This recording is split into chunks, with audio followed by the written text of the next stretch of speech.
Hi everyone, I'm back. So now we're going to work on the grilled steaks. First I have 3 ribeyes here that are beautifully marbled. And this marbling is this white little fat that goes throughout the meat. And that's what you want because it helps to keep the meat moist and tender. So before we start, we're going to pat all of our steaks down.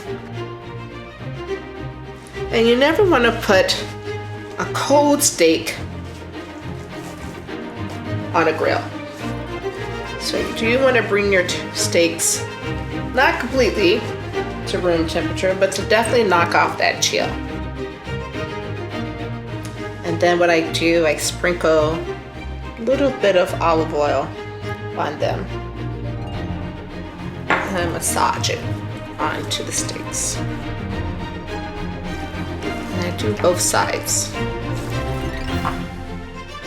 And you can also see here that I changed out my cutting board. You never want to do raw vegetables and raw steaks on the same board.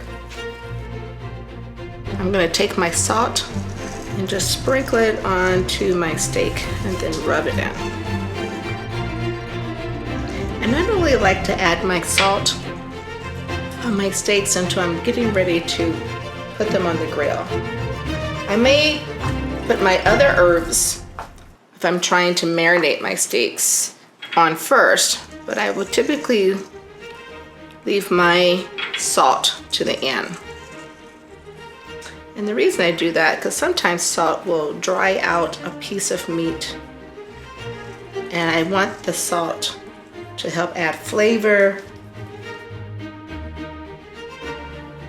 And then over here, I have my garlic powder and my bourbon pepper. I love bourbon pepper. Bourbon pepper adds such flavor to the meat, especially when grilled. And you always want to season both sides of the meat. And so now they're ready to go on the grill.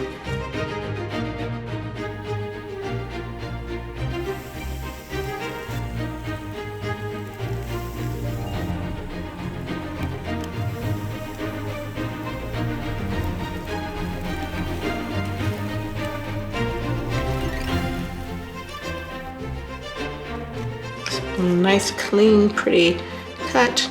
And we want to lay that on our nice warm meat.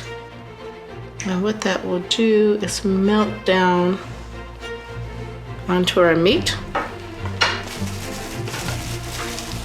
and give it a nice richness as you get ready to serve that to your guests or to your family. Cheers! Grilled ribeye steaks with butternut squash butter with truffle oil.